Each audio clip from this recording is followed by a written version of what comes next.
Hi Oleg, how are you doing? Excellent. How are you, Tom? Glad to be connected with you today. It's good to see you, my friend. Very good to see you. So today we're going to do a video about, about the merging or moving into the metaverse and sort of transitioning uh, business in the future, digital content, and so on. So we're going to call this video uh, Cultivating the Pool of the Gifted. And this is based from something that you wrote in your book, AI Boogeyman. And I just love this quote so much, so I decided, why not name our video Cultivating the Pool of the Gifted? Sounds like a nice enough title, right? It is absolutely. Yeah, I'm glad you like that quote. It's one of I my do. favorite. Well, I guess we're gonna dive straight into some questions. I'm trying to move things around on my screen today. Forgive me. We were going to talk a little bit about your advice, because what you do is you give advice as you are the chairman of VPM Inc. And I'm so glad you joined us. And you've been giving advice for 30 plus years now, and beginning, I think, in neural networks. Am I correct? Yes, you're absolutely right. I started the first company in AI around 1990, so it's about 32 years ago. At the time, AI was nowhere. It was just the beginning of this whole field. But I called the company International Neural Machines, and that's how it all started. And the funny thing about it, just to give you a quick story here, Tom, I wrote INM and I used exactly the same font on my letterheads as IBM used. And each time I would give somebody a business card, they would look at it and say, "Oh, it looks exactly like IBM." And I would then answer that, yeah, exactly, only one letter difference and about 300,000 of employees. Well, that's wonderful. I think in the 90s, I had just learned about the internet, so you are definitely way ahead of me there. Um, one of the things I really loved about finding you for the first time is learning about green energy and sort of putting aside the various narratives that are on the news, social networks, and so on, and learning a lot more about green energy, what it really takes, the transition, the planning. There's a lot of brain work, but more importantly is also everyone being on the same page, the degree of cooperation that's needed.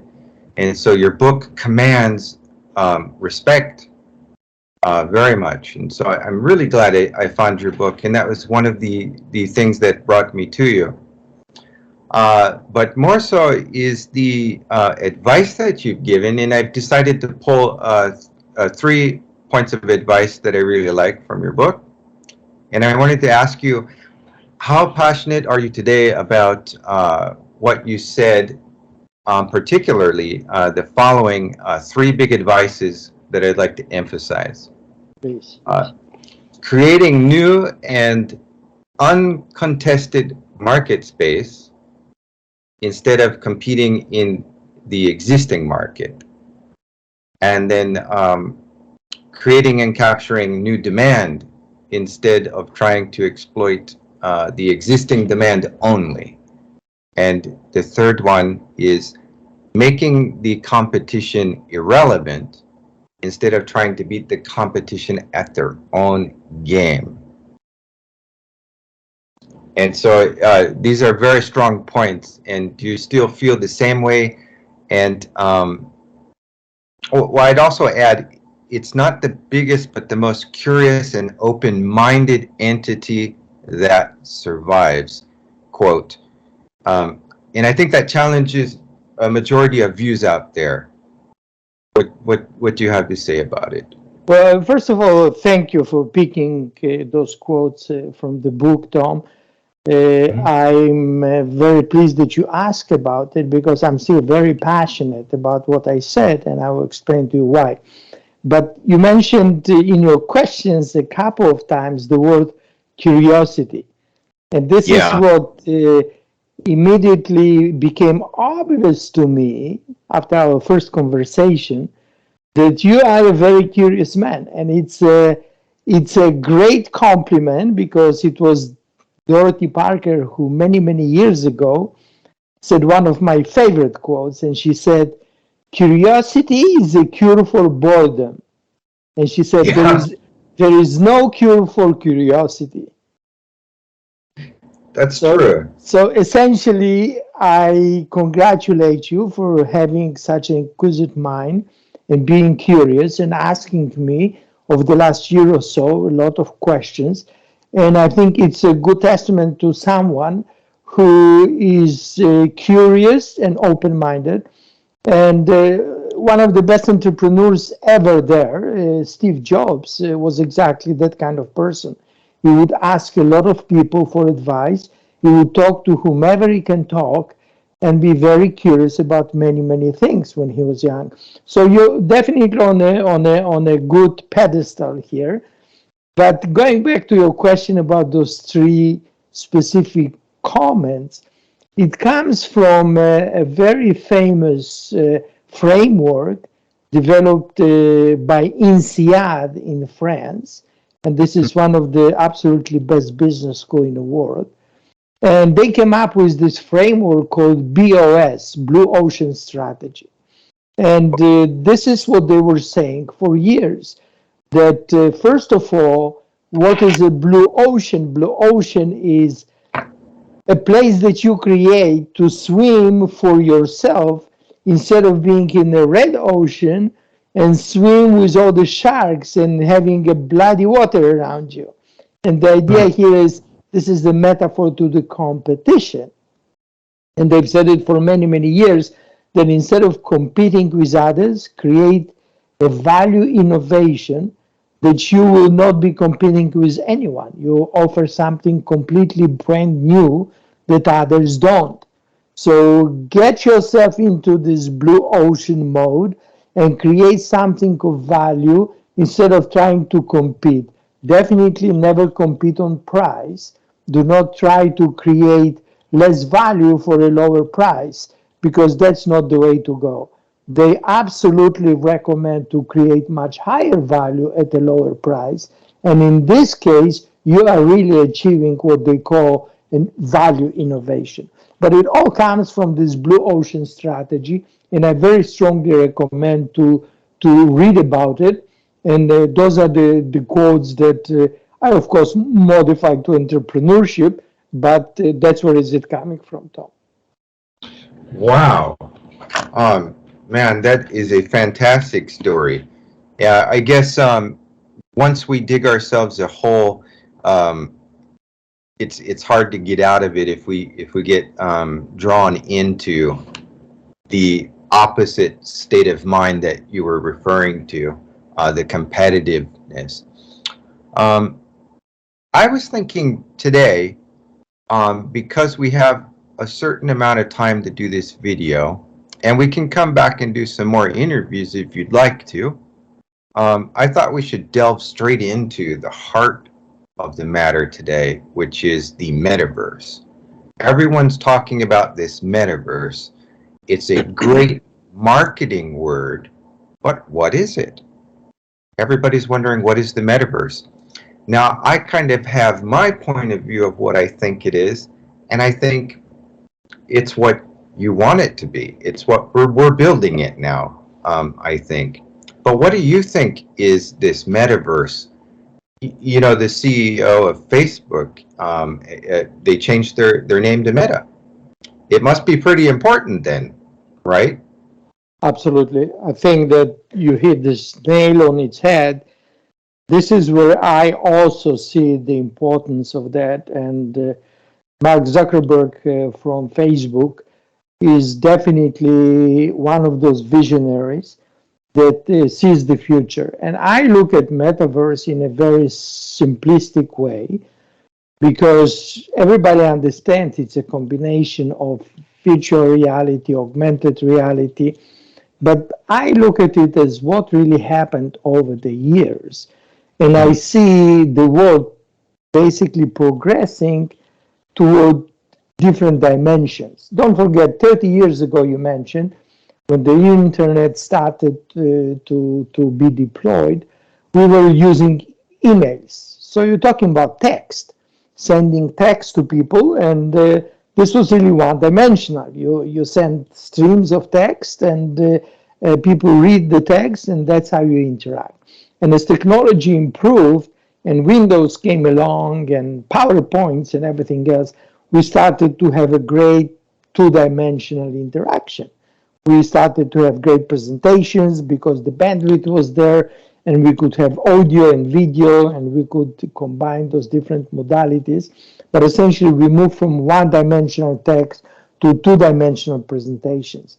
Now, with Metaverse, we are definitely moving into 3D, because now on top of those two dimensions and videos and everything else that you can see, you can add the other dimension of avatars, and you can add the other dimension of different realities that you can intertwine to the realistic views that you have. And to me, this is today the absolute innovation that everybody is craving for. And I mention frequently in my posts and in my book that about 10 years ago, Mark Andreessen from Andreessen Horowitz, one of the most famous VC firms in Silicon Valley, was right when he said that software is eating the world. And he was saying it to emphasize that importance of software development is overtaking the importance of hardware.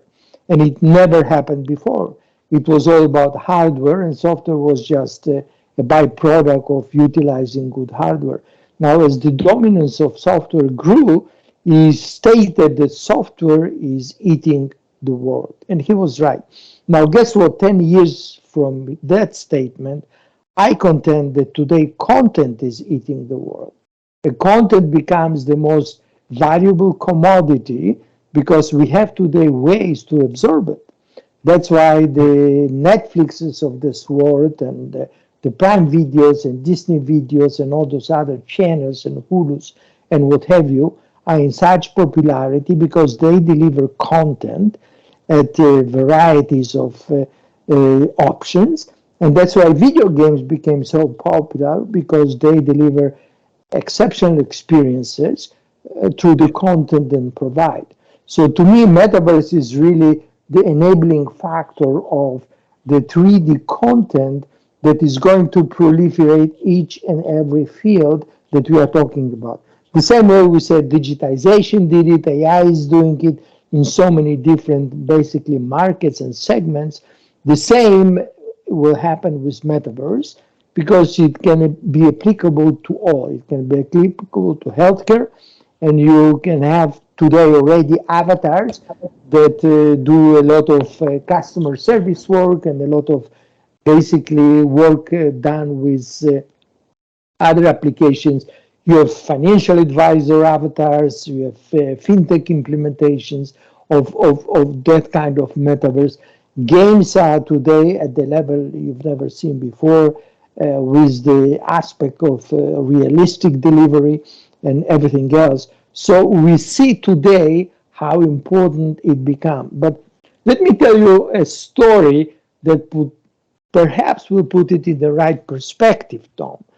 You see, Sure. 30 years ago, when I started INM, International New Machine, I was contacted by Waterloo Regional Police, and they told me that they need help. They have an issue. They said, look, we have today cruisers on the road, and a cop sits in it, and he gets a call, and the call says chemical spill.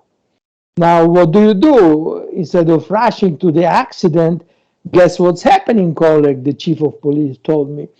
The cop goes to the back of the car, opens the trunk, pulls out a thick manual and begins to read what to do in a case of chemical spill.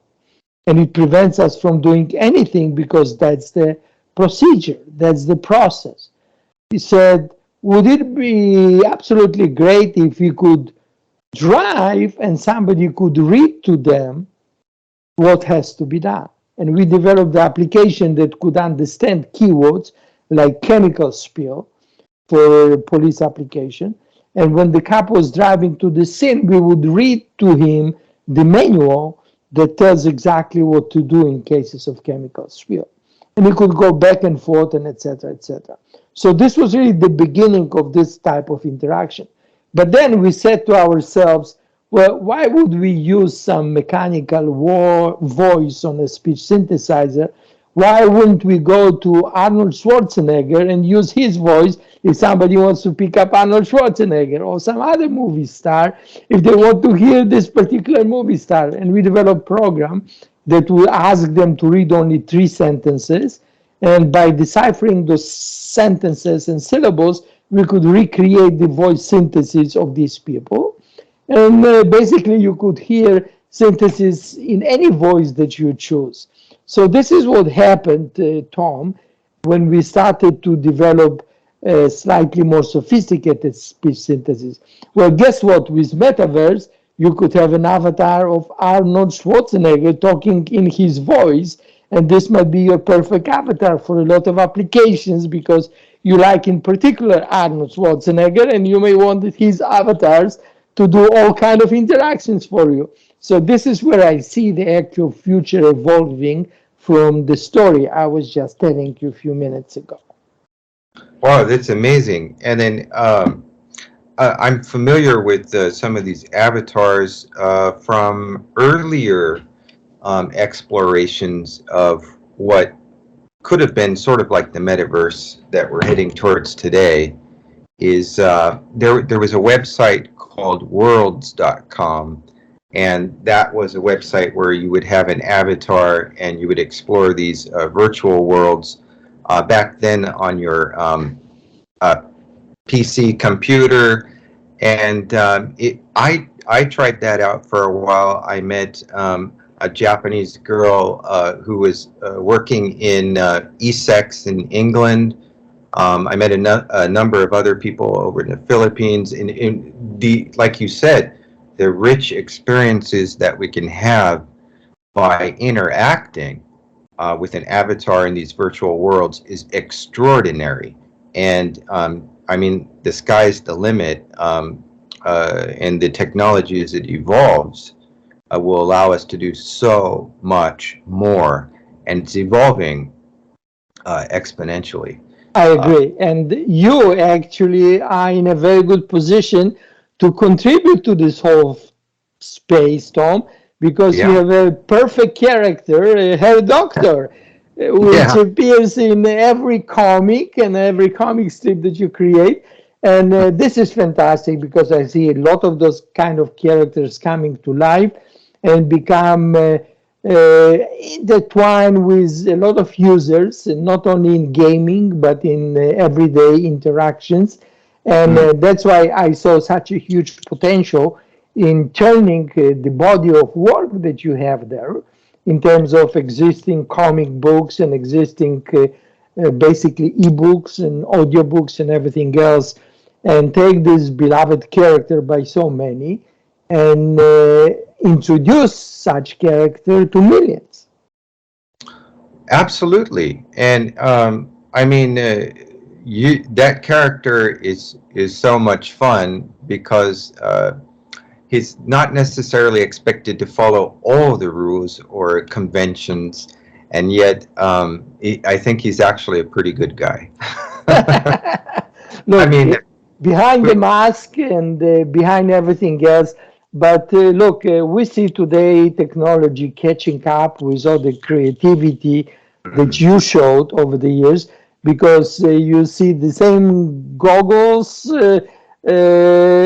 on his helmet, and you may have some brain reading apparatus hidden behind this mask, and there you go. You have the psionic side of it, and you have the goggles that can superimpose the VR and AR on it. So I think it's exactly where this space is heading.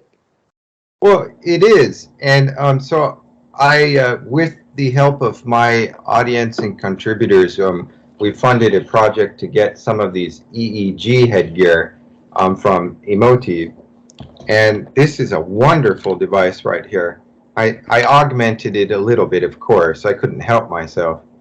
But it's a brain reading device, basically, and we can interact with the computer and play video games, or we can use it for more serious applications as well, which is the real fun about Metaverse, is it offers all of the above. The sky's the limit.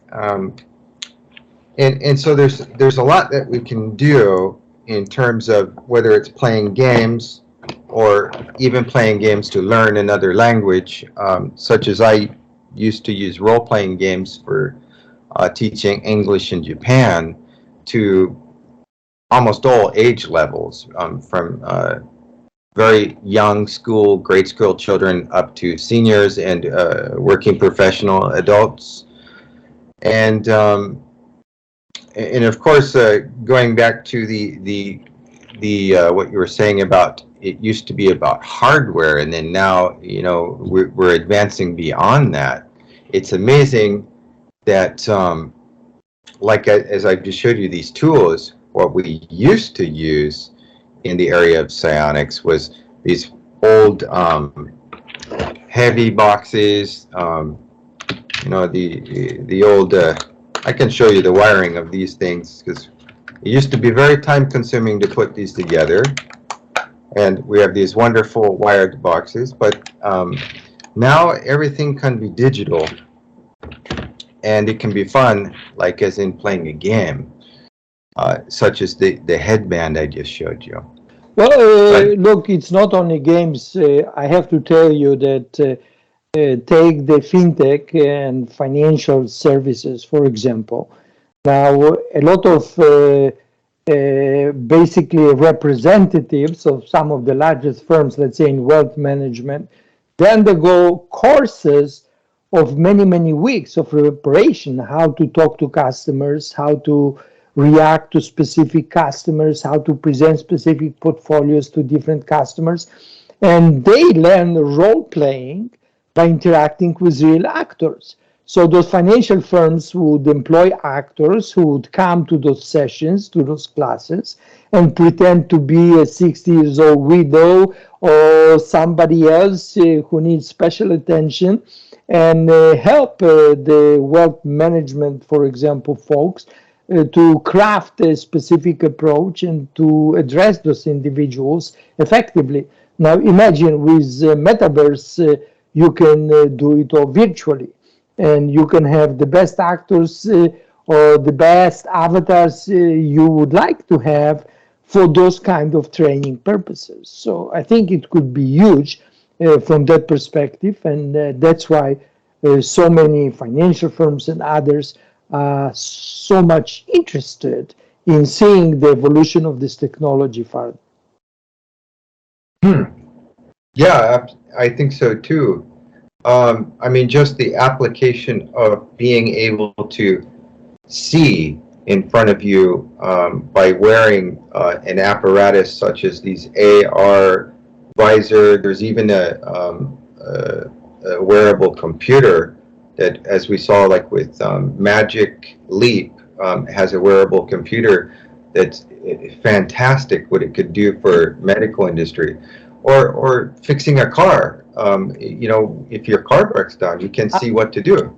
Absolutely, absolutely. Role playing, this kind of interactivity is everywhere, including hospitality industry. When you think about theme parks, and you can have guided tours where people will be specifically explained about specific attractions and given hints and giving specific instructions how to use or how to approach, or just even basic information. Imagine going to a museum, and you've probably seen a lot of immersive Van Gogh, immersive Klimt. It's very popular nowadays. You have those shows in every major city, but essentially it's a lot of visualization of the great works of art. But wouldn't you have more fun if you stood in front of painting of Van Gogh and there was a Van Gogh avatar explaining to you why he painted it the way he painted it, right? So I definitely see a lot of evolution in this field as well, as I said, and in so many other stuff. Yeah, it expands our experiences greatly. I remember back in 1980s, 1982, we were in London. We went to the Wax Museum, and they had the Doctor Who setting. And the most advanced thing they had there was this huge minotaur, and there was a hidden panel on the floor. So when you step on it, the eyes would light up. So back then that was very exciting, but today you could imagine these things, constructs, speaking to you and giving you actual not only entertainment but perhaps useful information. Exactly. Education is expandable, as you were saying, like with the museum. So what's important to me in embracing the metaverse is making something instantly understandable. Because before discovering metaverse, everything I had to do for my business was create a character that could take some of the edge off of the difficulty of learning metaphysics or intense meditation exercises. So I had to devise a character to present this and use role-playing as a strategy to deliver the lesson plans to my students, for which I have so many students who have enjoyed this wonderful character. Now with Metaverse, it's possible to go a step further, much further, where we will be able to really make this understandable. Whatever we create will be understandable instantly, and people will be able to dive into what we're presenting and be able to use it from day one, right away. Very good. Like they say, plug and play. This will be the new plug and play for my business. That's a very good point. And I see, for example, today, Tom, a huge resurgence of religious applications. For example, you can see today companies raising $50 million to develop religious applications based on metaverse. And you can see the importance of this factor and how much different religions begin to pick it up, because as you said, it allows to convey the message so much faster and make it far more attractive for understanding and presenting different concepts in different light and different characteristics. So I see today a tremendous resurgence of financing of various startups that develop religious applications, and it could be in different religious forms, as you mentioned. So this is another evidence how popular and significant the metaverse becomes. Right. In the past, reading a book I've always thought of as something of sharing the experience with the author, an appreciation for an accomplished work. And this is regardless of time. I mean, we could be reading a book about someone who wrote this book centuries ago. And now with Metaverse, imagine being able to read these ideas or see them and hear them, and the generation gap is gone. Everything is happening instantly in real time. And this is the real attractiveness of the metaverse. I want to embrace this and move the next step forward, which is, of course, why you and I have come together to seek investors. And I thought we might talk about that a little bit in today's interview. Excellent. I definitely think that you are very well positioned today to take advantage of being at the right place and at the right time.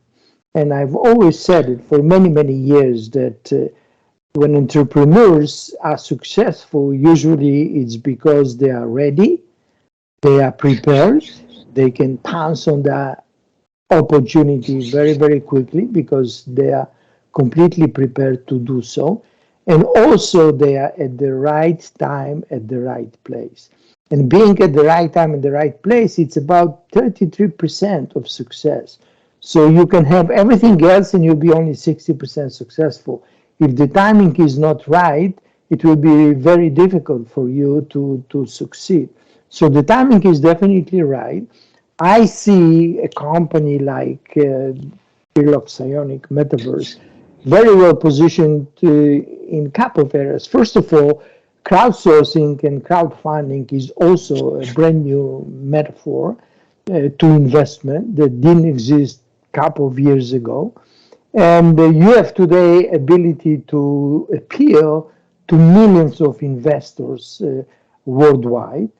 And for that reason, I recommended strongly to go to crowdsourcing on the creativity side, where people can relate to the kind of creativity you offer, and then explore as well other venues. Equity crowdfunding is one, and I see a huge potential with CVC, with corporate venture capital, for that specific reason. They are extremely motivated to work with startups like yours, not only because you are like-minded people, that they like so much people who think the same way they do, but it's a strictly also business opportunity for them to develop their platform. Because guess what? If you today receive investment from Meta or from any other of those companies in the video game era, you are not only using the API toolkits, but you probably also use the cloud services and have a lot of storage of what you do on their platforms. And you will, of course, utilize perhaps their video game platforms and other source codes that were developed by them. So it's a huge opportunity for those companies to benefit financially from investing in younger companies that are developing something new. And in my book and in other posts, I often bring the example of Jeff Bezos. And I emphasize that when Amazon went out and bought the Whole Foods, they didn't do it only because Jeff Bezos likes green onions. I said, yes, perhaps he loves green onions, but at the same time, after the deal was done, the Whole Foods is utilizing AWS services of Amazon, and they have a wonderful, basically, client who is utilizing a lot of cloud services and a lot of other APIs and toolkits that Amazon produced.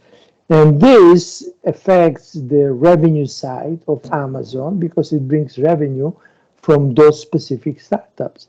And for that reason, I see a very symbiotic relationship between VRilock Psionics Metaverse and those kind of CVCs that see it as a huge potential for basically creating win-win situations where you can develop your offerings much faster with their help, and they can generate additional revenue streams coming from startups like yours.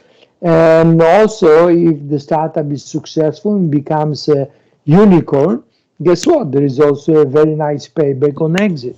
So it's a very good relationship for those kind of entities. And I'm not excluding venture capital, institutional venture capital at all. Usually those kind of deals are done through syndication, and there is a lot of venture capital institutional VCs that likes to invest with some specific CVCs, whether they come from the hardware side of NVIDIA or Intel or other companies that benefit from it. So I think that it's a great opportunity for VRilock to basically create relationship with those types of investors, and also allow early supporters of your creativity to benefit from it. For example, I'm a strong believer in very advanced and very innovative. Okay, I'm saying that when you bring your offering to crowdsourcing, there's nothing that prevents you from being more innovative and more progressive than many of other offers. You're not only offering ability to purchase merchandise, digital merchandise, in exchange for contributions that investors make to your company, but you also offer, which I think is something very innovative, you also offer a grand prize in terms of lottery draw, and you create excitement because offering a 10% of funds being raised as a grand prize for one of those investors. I think it's a fantastic basically enhancement to the whole process. And when you think about it, if you have 10,000 investors investing $100 each, you manage to raise 1 million for your specific campaign. And guess what? Then you create 10% out of it, big prize that is awarded to one of those supporters, which I think adds another dimension of excitement to this whole process. And I'm a big believer in creating very exciting offerings and bringing some innovation in this process as well, Tom. Absolutely, and I think that's a very fun way to participate in the development of something new, is that our subscribers can cash in and get something back that makes them feel like they're part of this project as well. I think that's wonderful. It gets people very excited about the prospect of where this is all going, and it gives people a reward. So I think that's a wonderful, wonderful idea. It's brilliant idea. Thank you. And when you talk about probabilities, Tom, don't forget, you go today to major lotteries like 649 or any other, the probability of winning the grand prize, it's about 1 in 14 million. So guess what? Yeah. If you raise 1 million from 10,000 investors, the probability of winning this kind of prize is 1 in 10,000. The odds are much better than 1 in 14 million. It is. So it creates a different layer of excitement. Yeah, those are better odds for sure. Very good, very good. Oleg, I don't mean to get technical, but I do actually have a question about how does it work when we share, one of our ideas is to share cloud with investors, so that I believe the idea is that our content, our digital assets are available and we're on the same page about what we have to share with investors, and so that they can have some confidence in accessing those products that we want to use. So it'd be like a cloud sharing system, right? Absolutely, and I see a huge potential for basically Psionic Metaverse, Tom, to create this kind of subscription in the future that would allow this specific access, and it will be all well managed, and there could be all kind of layers of rewards based on subscription as it evolves. So the potential is huge. And this is what a lot of companies need to really take very, very seriously. Look what happened just a few weeks ago to Netflix, when company dropped 40, 50, 60% of its market cap, only because they predicted to have much lower subscriptions in the future, saying that the number of subscribers was disappointing. They didn't meet the targets for the quarter, and they anticipate that it will further decline in the future.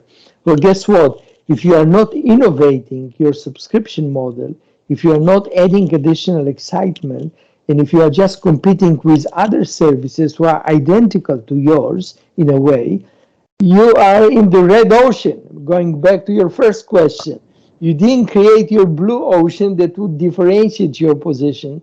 And that's what I think VPM has a chance to do to create a very exciting subscription that will be different from others, that will offer this kind of blue ocean for you to prosper. Yeah, I think so too. The constantly evolving is really not a difficulty for me, because the character, Air Doctor, is always evolving, and so are the fans. Those who love this character are always contributing to the evolvement of this character with their ideas, and so we are always communicating with our customers, which is really one of the fun, exciting parts about this business, is we're sort of tight knit, and this is just the action and excitement of this character always draws people in to want to ask questions, give contributions, receiving photographs from people of what their ideas are, and so this character is always catapulting into the future of business and where we're headed with the story. So it's sort of, we are in a way in a collaborative storytelling experience already.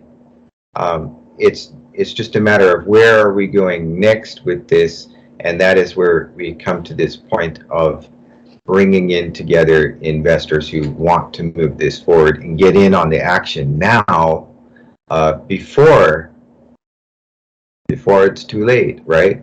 Absolutely, and that's why I always ask in situations like this, if it was back in 70s when Harry Potter was just born and you had an opportunity to invest at that stage and you didn't, how would you feel today in 2022, right? How would you feel about that decision that you made at that time? But what's important to emphasize, and I often emphasize it, Tom, is that you need always to think about striking the balance. It's not just evolving the product and evolving the technology that counts, but also at the same time evolving the business model. And business model innovation is as important as technology and product innovation. And this is my role, really, to emphasize this point and to see that there is a healthy balance created between those activities.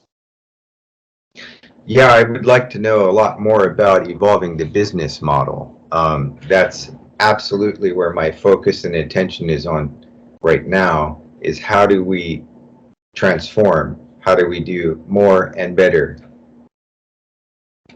And so, I mean, right now, I'm really looking at the quality of digital assets. They're all very good. And then making these reusable products, in a sense, that can be reused through many different markets, whether these are video games, educational, to pass the time, or even as learning experiences. As we've seen, like in some of Apple's products or health, they have the Apple Watch that has biometrics, and so we can almost play like a game of working with things like yoga, meditation, and enjoy the experience much more. Now I see the same thing as possible with the character and content that I've created over the past 4 years. I think it has just as much potential, in fact more so, to make these types of experiences, biofeedback, meditation, yoga, workout, gaming, and what have you, much more exciting. I mean, there's a strong edge to it. I mean, would we rather do meditation with this person here, or we've got Batman and Darth Vader who we can have fun with? So absolutely, the character draws out that excitement and makes the experience rich. Absolutely. I agree, Tom, and I just want to tell you that you've created a wonderful body of work, and don't feel bad about it, because look, it took Microsoft 20 years to go from Windows 1.0 to Windows 10. I mean, it takes time. And Windows 1.0 was very limited in scope and its abilities.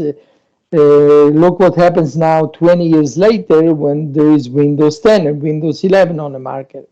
So it takes time to evolve that. And in my view, you will be also going through a lot of phases of evolution. But the ability to see the big picture, not only where the puck is now, but where the puck is going. That's the whole issue here, right? To paraphrase the famous hockey example of Wayne Gretzky, you have to really go where the puck is going and not to dwell on the technicalities and details of what exists today. So this kind of vision that you have and curiosity is a prerequisite to going in the right direction. I think so too. And I think probably the areas of exploration are beyond what we think today. Tomorrow, it may be much more that we can think of doing. I think it's important now to say that for our investors, I think forming an inclusive role-playing experience using my content will help us, because there's a serious advantage for investors in the gaming industry. And I've always been pretty keen on the role-playing games, the storytelling experience. I've made hundreds of maps, portal routing, character creations, dramatizing great story to keep characters immersed in a game. And this is the real essence of the characterization, is keeping people immersed in that game environment so that they're learning and they're not looking up and thinking about how hard it is to get there. The difficulty in any journey is always looking up and seeing how high something is to reach it. But if we're focusing on the steps to get there and enjoying the journey, then it's a lot more enjoyable. And that's really what I've worked on wrapping around this character to teach a very complicated area of pursuing meditation and metaphysics. Good point. Good point. I definitely think, Tom, that you are today tackling a huge market. Video games, these are hundreds of billions of dollars markets, bigger than many other markets combined, but it still pales in comparison to entire metaverse, which some estimate being between $8 to $13 trillion market. So these are huge opportunities, and you're absolutely right to focus on a very small subset on games, because that's what you're good at, and that's what you've done, and that's what your existing collateral is already there, allowing you to evolve. And that's the right strategy. But knowing how big the market is a fantastic growth opportunity. And of course, I envision many rounds of financing.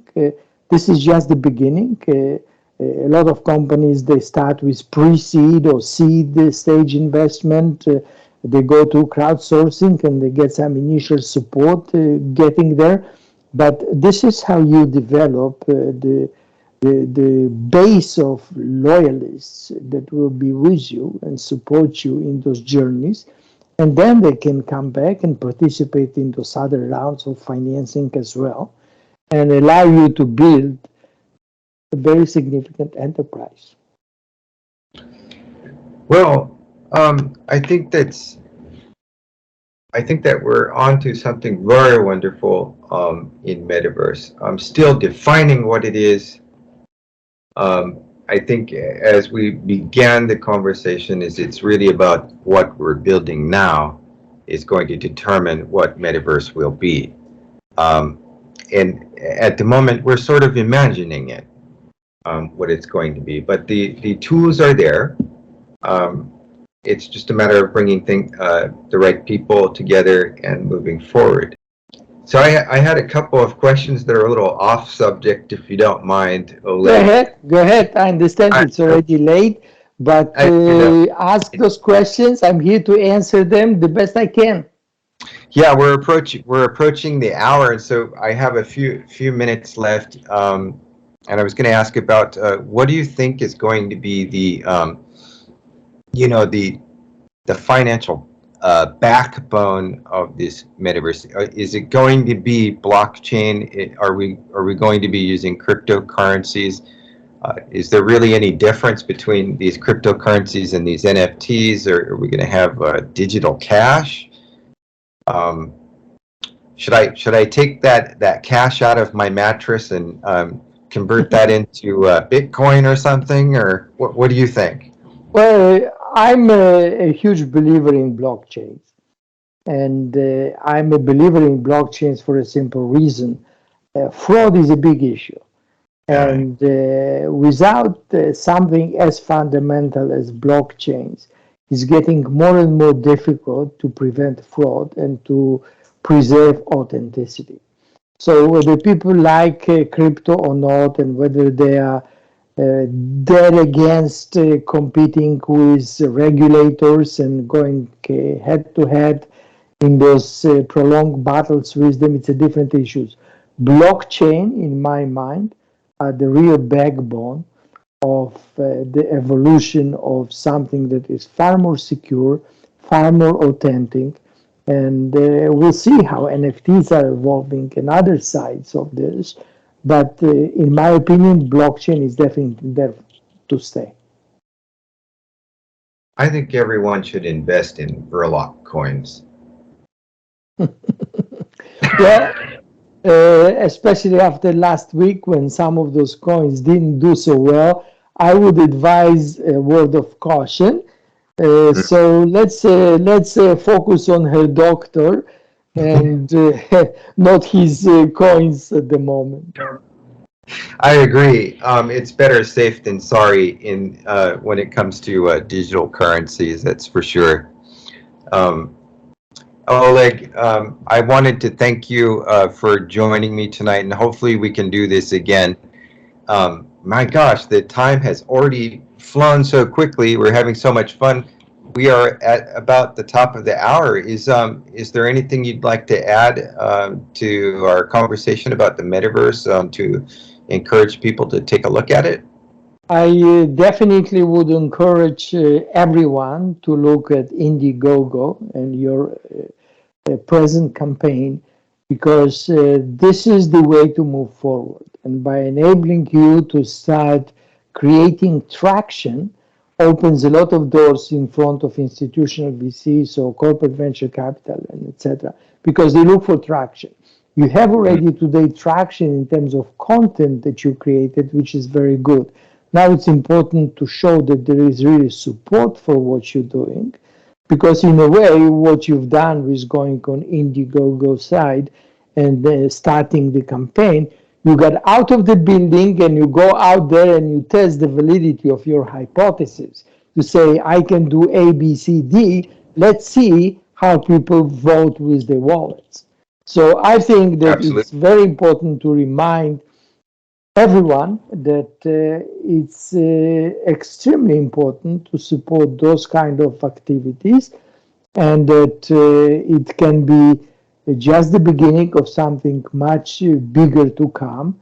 And I basically am extremely grateful for you approaching me and inviting me to join your advisory board and share with you my life experiences. And I will do to the best of my abilities to help you on this exciting journey.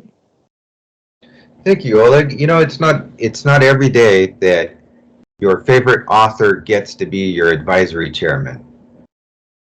Thank you. This is very kind, and I'm glad you like the book.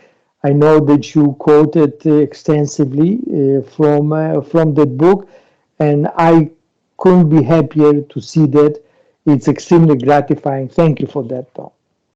Absolutely. So we'll put a link to the Indiegogo, and how about a link to your outstanding book, AI Boogeyman? How about that?